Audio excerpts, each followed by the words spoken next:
Hello and welcome to episode 1 of Finish Them All. Here's the updates that have been going on since episode 0. So, number 1, the show we will be watching today is Gunsmith Cats. This is episode 1. And here's the first update. My phone camera is a little bit fucked and has trouble focusing. So, Gunsmith Cats, OVA. I have seen the first episode of this OVA. I watched it like 3 months ago. And the second update is that my internet has been down in my house for the last 2 days. It's finally back now, but unfortunately, it didn't come back until I had finished downloading all the episodes of Gunsmith Cats through a torrent through my phone hotspot, which took about 1 billion hours, and as soon as it finished downloading, pretty much about that time, the internet came back, meaning I could have just streamed it the whole time. Why did I download it? Because my phone's hotspot is too slow to stream video. Anyway, we now have these episodes of Gunsmith Cats, and we're going to watch the first episode now. And by the first episode, I mean the second episode. So, let's goddamn hope that I haven't downloaded it without English subs or some bullshit like that. Not that it really matters, because I could just go on fucking 9anime now and fix all my problems like that. So, let's get back to the fucking... Let's just watch the fucking videos. Let's watch the videos. Okay, here we go. Here we go. Gunsmith Cats. Good. Epic. Based and red pill. I'm gonna be honest with you. I don't remember this show looking this good. Maybe it's just because maybe I should listen to these people this whole time. I'm scared of pointing the camera at the screen too much because I've been copyright struck for less. But maybe it's just I watched it in bad quality or something. Looks pretty damn good. Maybe everyone making fun of me for streaming who still torrent everything were right this whole time. Also, I think I watched the beginning of this episode before, but I didn't watch all of it. Also, these two are cute, which I don't even need to point out, because that's the whole appeal of the show. Also, the opening, the OP, that shit fucking bangs. If you've never listened to it before, if you haven't seen this show, mate, go listen to the motherfucking Gunsmith Cats OP. Do it. It's completely unrelated to the anime, but I don't know if you can tell from the video, but I'm filming in a even lower resolution than normal, in the hopes of saving even more space, or really just so that I don't have to, so it uploads quicker. It'd be nice if it uploaded quicker, you know. Uploading things to YouTube is the bane of my existence. Mostly these girls are cute, the soundtrack is good, and it's like, I describe it as, it's like a, maybe this show wouldn't be, or this OVA wouldn't be that strong under a different director, but clearly the director and the producers or whatever, they know exactly what their strengths are. Like, they know their strengths, they know the animator's strengths, they know what exactly the limit of their budget, and they're very clearly playing to it. Like, you can tell, like, it's not ridiculously like a fucking, I don't know how to describe it, like, you know, some 80s OVAs, like Pat Labor OVA level of like, well, like, just everything is constantly animating, emoting, crazy perspective shots, massive shit going on all the time. But like, clearly, I don't know how, like, they clearly know what they're doing. Also, this scene is sick that I'm watching right now. But like, so they've done a lot of clever stuff. There's a lot of clever camera work. There's a lot, like, what the fuck? She just caught the magazine on her foot. That's sick. Also, the villain's character design is awesome. So I should probably wait until in between episodes to talk about the show. Alright, so that was episode 2 done. I think I may have not made myself clear when I said before about, like, clearly they know their limitations. It might have seemed like I was saying, like, it's badly animated or something like that. That, obviously, the show looks amazing. Like, the show it's not like, it focuses, you can tell what a director, like focuses on, right? Especially in anime, because you can see what has literally more animation. Like, uh, I don't know. For example, if you watch Akira, right, even the dialogue scenes are like very heavily animated with loads of frames. All the frames, lots of frames, right?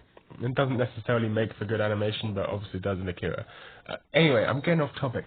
What I'm trying to say here is that clearly this director values a few things. Firstly, that the girls look cute, which is, good, all around good thing. Secondly, this director values, uh, like, not just, it's a very autistic Japanese way of viewing American action scenes. Like, it's not like it's all the mechanical parts that this director finds interesting.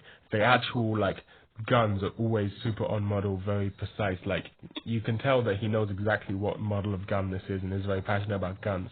Same with the cars. The cars, you see all the little mechanical bits, detailed interiors and stuff like that.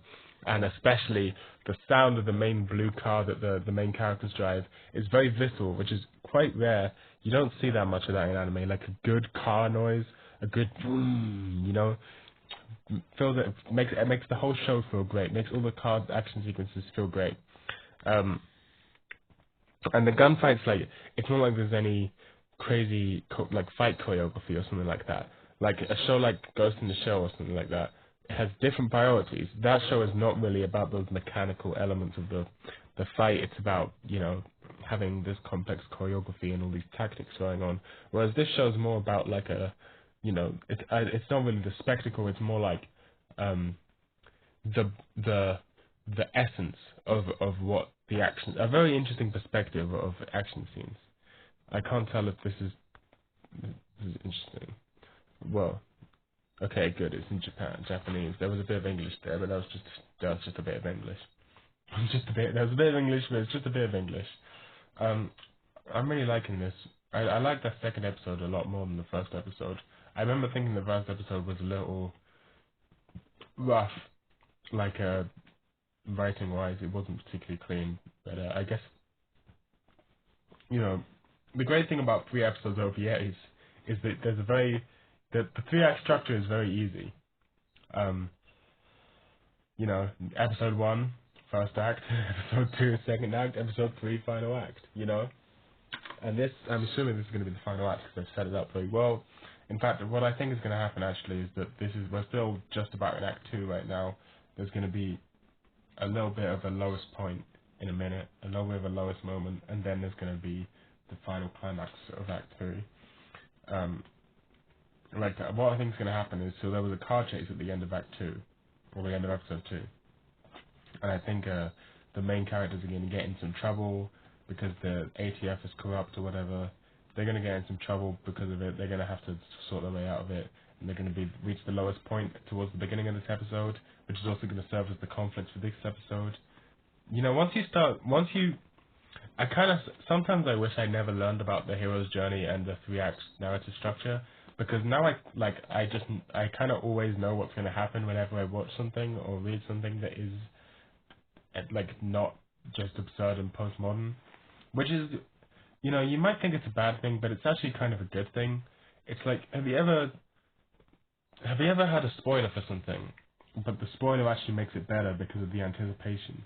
Like, for example, spoilers for Fight Club, a movie that came out like 30 years ago.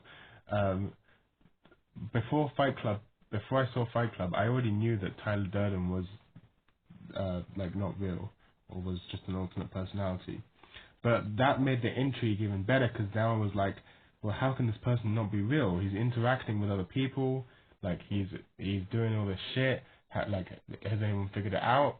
I didn't even notice all the little subtle clues that are given that you're supposed to get when you watch the movie a second time, because I didn't even know which character was Tyler Durden when I started the film. All I knew is that Tyler Durden is imaginary. I didn't know who Tyler Durden was or what. And it was really cool seeing the whole movie and watching it play out, anticipating that. It changes the whole experience. I don't think it's necessarily makes it worse at all. It makes it interesting.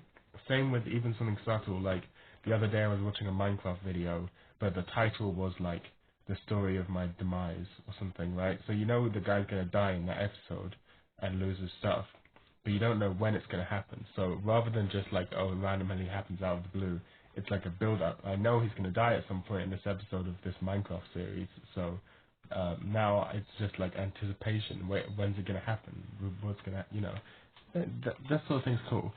So that's why I don't really mind like knowing about this, like kind of being able to anticipate the extra stuff, and the hero's journey stuff, especially because I don't know, it's like once you watch enough things, even if you don't have the names for it, like the hero's journey,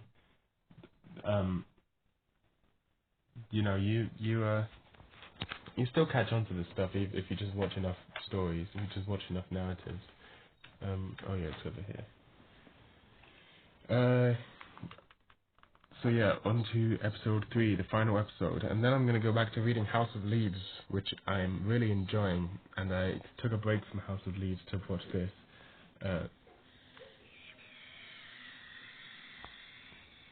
This is a good break, because House of Leaves is very, very brain heavy, and this is quite less brain heavy.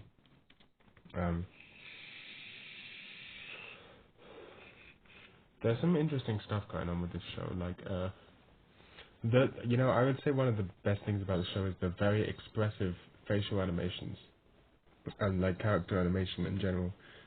It's very expressive. Like here, look at this frame. Look at this. Look at this little pout. That's adorable and expressive. Like you can see, this isn't just a sad. This isn't just blanket sad face. These aren't just blanket sad faces. This is like, you can tell that like she's kind of like angry, like a little like pouty, annoyed. Like she's kind of sad, like she knows she fucked up about something. Like you got all these little, well done, good job. But like that's what I'm talking about certain things this director doesn't care too much about. Like there's no point in animating that if you can just explain it in a frame of facial expression, But anyway, oh here we go. Look, it's exactly what I predicted. They're gonna get in trouble with the ATF for doing that car chase. It's exactly what I predicted. You could call me a genius, but I would just call this a normal story, and I'm not a genius. Allow me to point out anime girl with freckles. Anime girl with freckles and glasses and freckles and hair band and cute. Anime girl with freckles, underdone, underutilized power. These 4 dots. I told you my camera doesn't focus anymore. It's fucked. There we go. These 4 dots on either cheek contain unprecedented power, and yet they are dangerously underutilized. So I'll just put that out there. Incredibly powerful technique. Also, the other girl, the main girl's hair is pretty cool. I like her hair. It's all.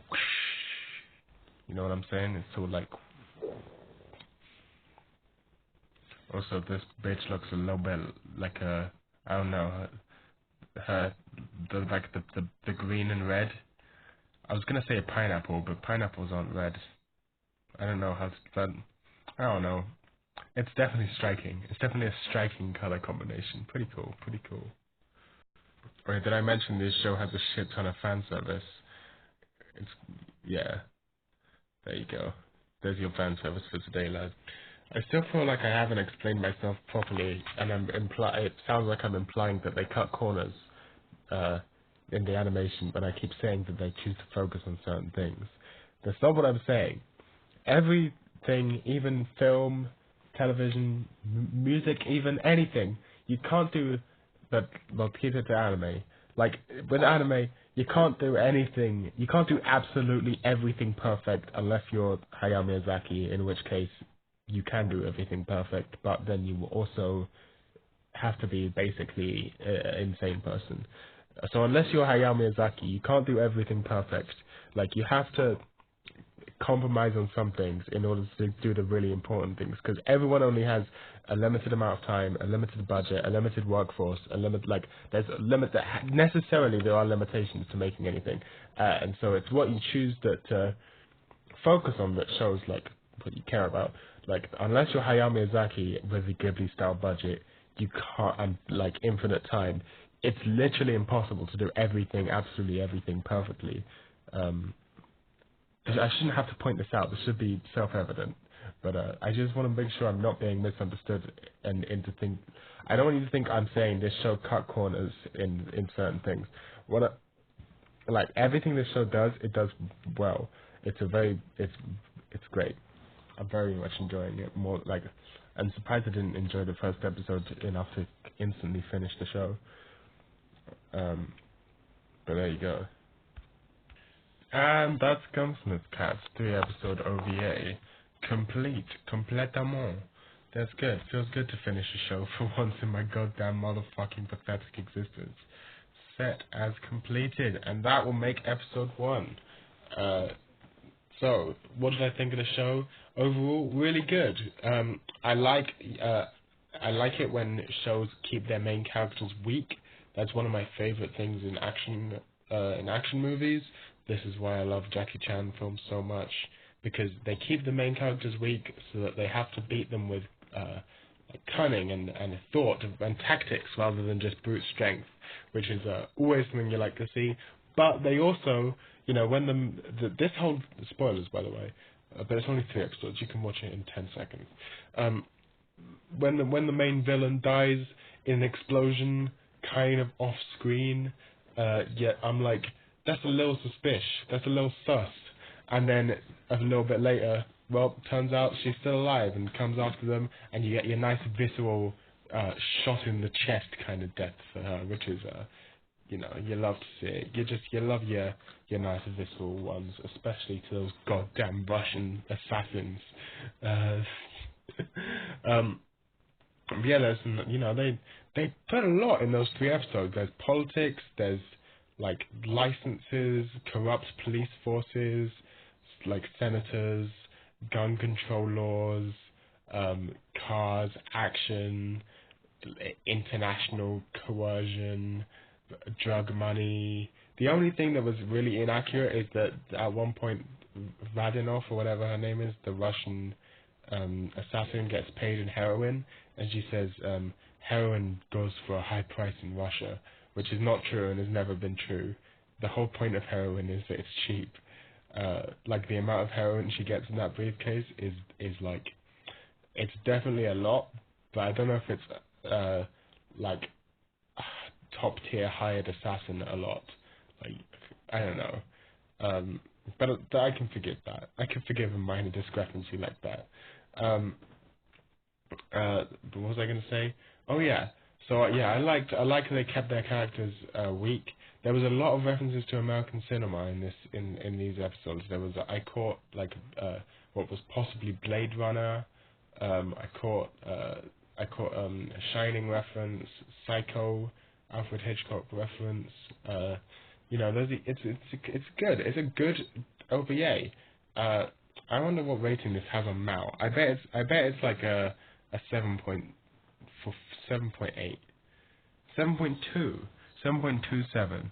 Classic. Mal doesn't know what they're doing. I'm gonna give this an 8. I think it was very good. I'm not sure about the first episode because that was quite a while ago, but I'm gonna give it an 8. I think that was a pretty great show. Pretty happy about that. Gonna give it an 8. And that's going to do it for this episode of Finish Them All. If you want to watch Gunsmith Cats, I would recommend it. It's a good show. And, yeah. Just don't question why everyone in America is speaking Japanese. Just don't question that bit.